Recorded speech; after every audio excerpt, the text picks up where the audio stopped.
Assalamualaikum warahmatullahi wabarakatuh guys. Oke, nah sekarang kita akan membahas mengenai cara kerja sistem injeksi.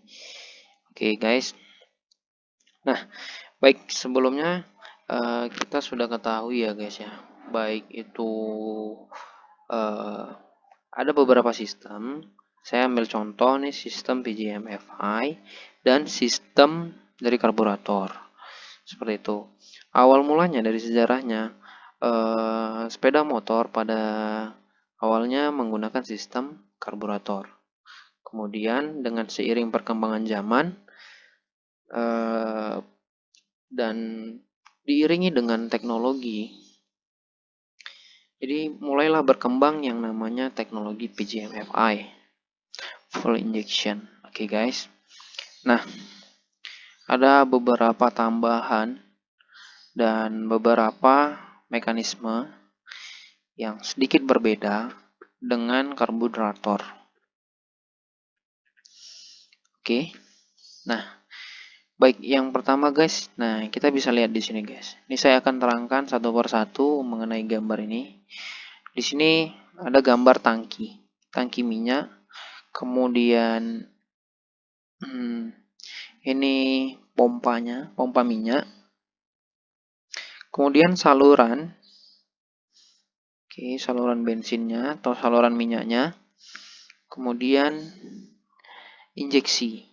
Oke, jarum injeksinya. Nah, kemudian masuk ke ruang mesinnya. Mana ada busi. Kemudian ada piston, connecting rod. Nah, kemudian di sini ada nanti keterangan untuk kompres, kapan waktu kompres, intake ya. Kemudian ini adalah salurannya, saluran udara masuk. Nah, kemudian di sini ada ECM ya. Oke. Kemudian di sini ilustrasi dari gasnya ya. Putarannya di sini ada kunci stop kontaknya. Kemudian di sini RPM-nya, RPM berapa. Oke, guys. Di sini intake valve operation. Inilah dia intake valve-nya. Oke.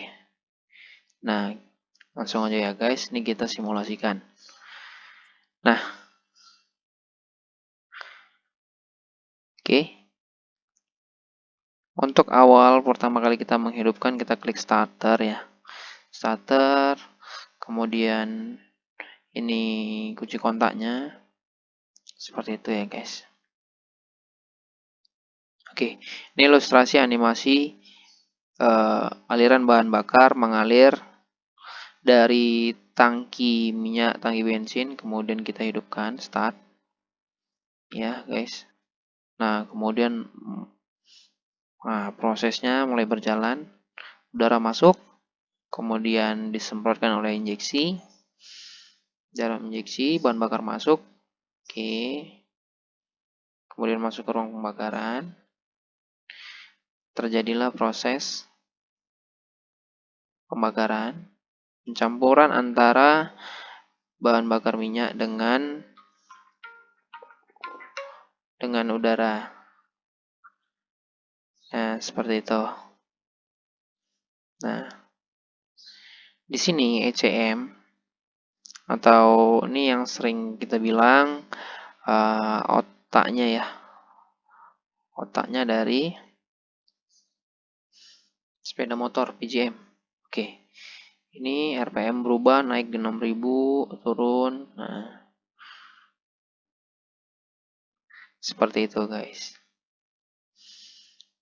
Nah, jadi sistem PJM-FI itu ya dia terkontrol jumlah bahan bakarnya, kemudian jumlah dari udara yang masuk. Seperti itu. Jadi simple ya guys, seperti itu. Jadi kenapa ada timbul pertanyaan kan? Kenapa yang PJM-FI jauh lebih irit? Atau yang sudah full injection konsumsi bahan bakarnya lebih irit daripada yang karburator gitu.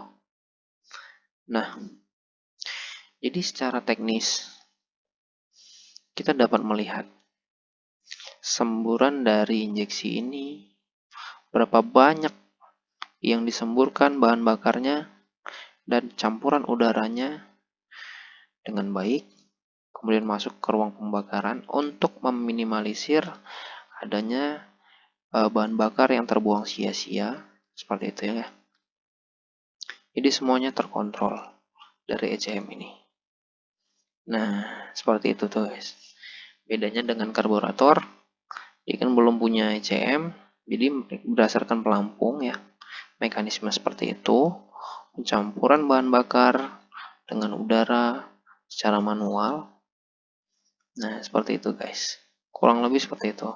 Dan kenapa PJM-FI atau motor yang sudah berteknologi FI irit, tapi ketika diajak kencang atau dengan kecepatan yang tinggi, dia juga bisa gitu kan. Nah, jadi teknologi seperti inilah yang digunakan. Jadi irit atau enggaknya itu berdasarkan kita juga. Seberapa kencang kita menggunakan sepeda motor, nah seperti itu.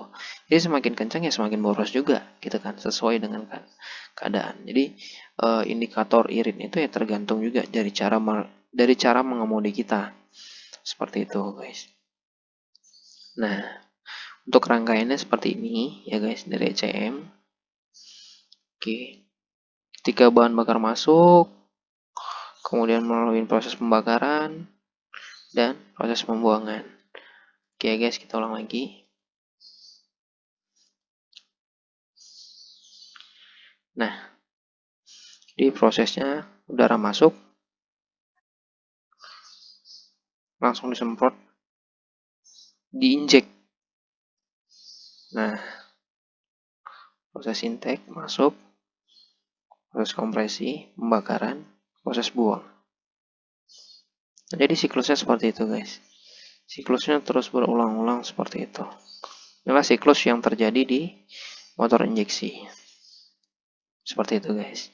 Jadi semuanya udah dikontrol nih oleh ECM.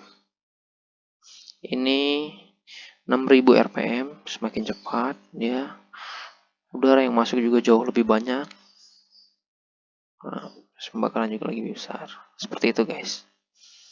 Jadi tergantung RPM-nya. Nih kita turunkan RPM-nya, lihat udaranya makin sedikit.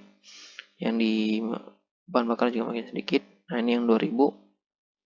Seperti itu, guys. Nah, kira-kira inilah gambarannya dari teknologi sistem injeksi. Nah, jika kalian ada yang mau ditanyakan, silahkan tanya di kolom komentar. Nah, jangan lupa untuk klik like dan klik tombol subscribe ya guys. Karena subscribe itu gratis guys. Nah, biar supaya nggak ketinggalan video-video berikutnya. Oke, sekian dari saya mengenai cara kerja sistem injeksi. Assalamualaikum warahmatullahi wabarakatuh.